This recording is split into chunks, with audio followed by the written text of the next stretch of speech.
The journey from Monument to the Fallen to Selea was months of hard traveling. It started well, the roads held up, though less and less travelers by the day. Still, that changed after passing Cheeky Foxglove. The land had been getting harder and the weather colder for days, and nearly overnight the trio found themselves in the middle of a frozen tundra. The arrow of Thanea continued to point northwest, and Thawkins continued to trust it completely. On good days, the party might make a good amount of miles, but when the snow came, they were lucky to venture out to hunt down food and return to their makeshift shelter. Every morning and every night, Thawkins would train his new apprentice. Some days swordplay, some days simple survival, some days languages. It was quite the shock to everyone when they came upon the gatehouse. That particular day, the snow was light, but visibility was terrible.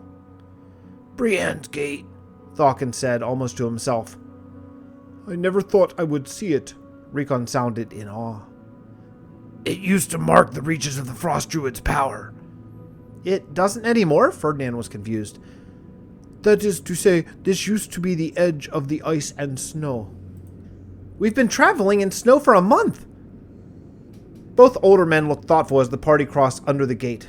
The road became somewhat easier. There were even parts the snow had been cleared out recently. It was only another day's walk until the party first saw the tree.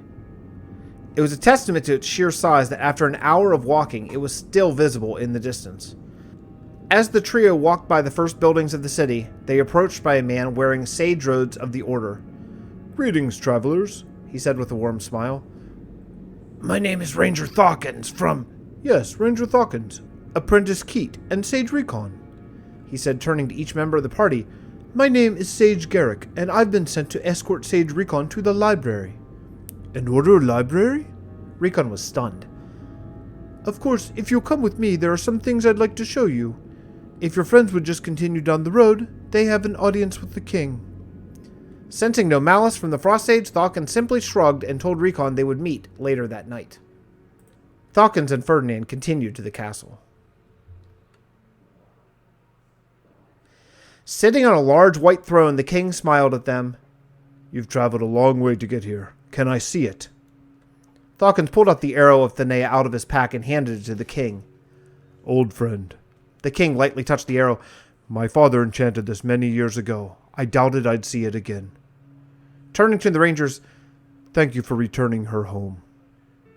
"King Houst, my name is Ranger Thawkins, and this is my apprentice, Ferdinand Keat. We are here on a contract from King Danao." "Yes, I believe there's much to discuss." A door opened from the side of the chamber, and an old, bald priest walked in. Thawkins turned, shock showing on his face.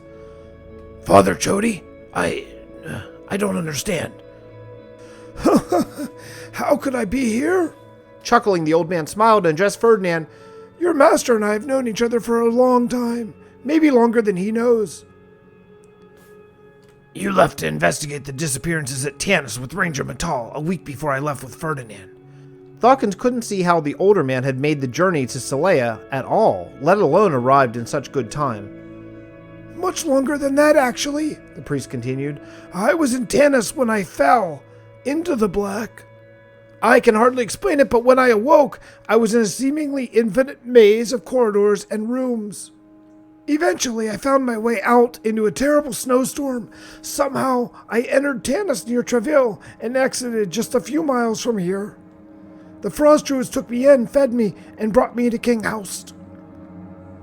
"Father Chody was my father's most trusted advisors for many years until his death." The king looked at Father Chody. "He has been my right-hand man for twice that time." "I don't understand." "It seems Tanis is a magical place indeed. I entered it in the year 397 and came out hundreds of years in the past. I have just, recently caught up with my own time again." Ferdinand's head was spinning. "Father, how old are you then?" Father Chody laughed. "I'm not sure how to answer that question, son."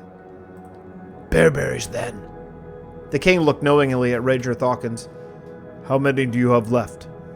"Only a small handful." Thawkins turned to Ferdinand. Many years ago, I was wounded on a contract to the north.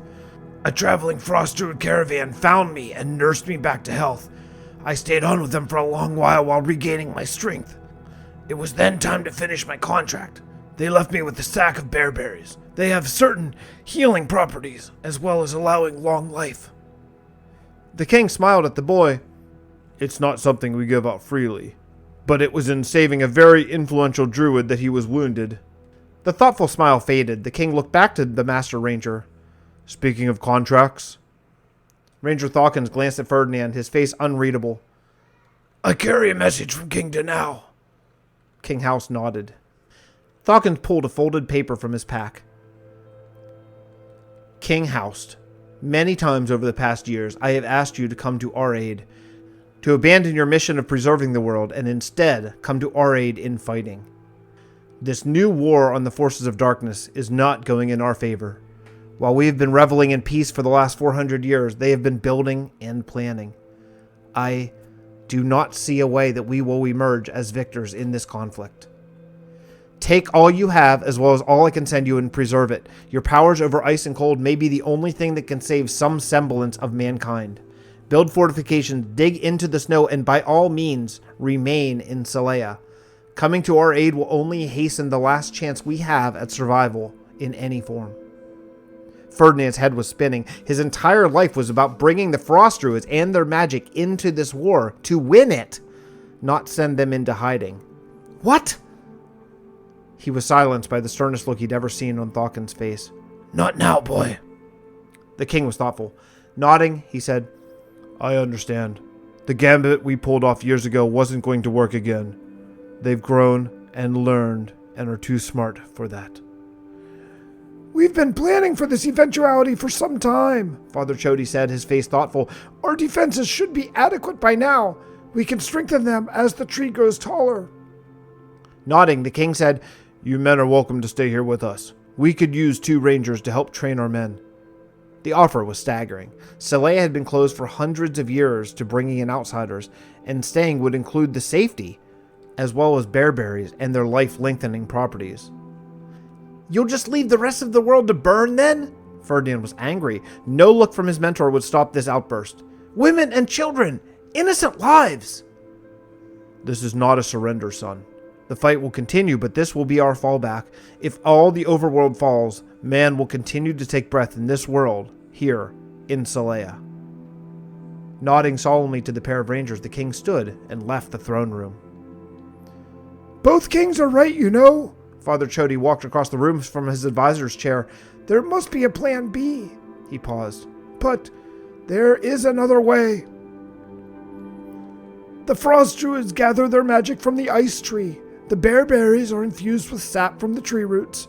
And the magic-wielding druids carry vials of that sap everywhere they go to summon its power. But there is other power in this world. Far to the south of Port Bray lies a halfling city of Endir's Rest. Within its deep forest live the Zygon dynasty. They have found a different power. One that is ancient and comes from the ground itself. I've long thought their power could be what it takes to turn the tides of this war.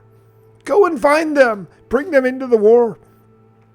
I will stay here as I have for centuries, preparing for the worst.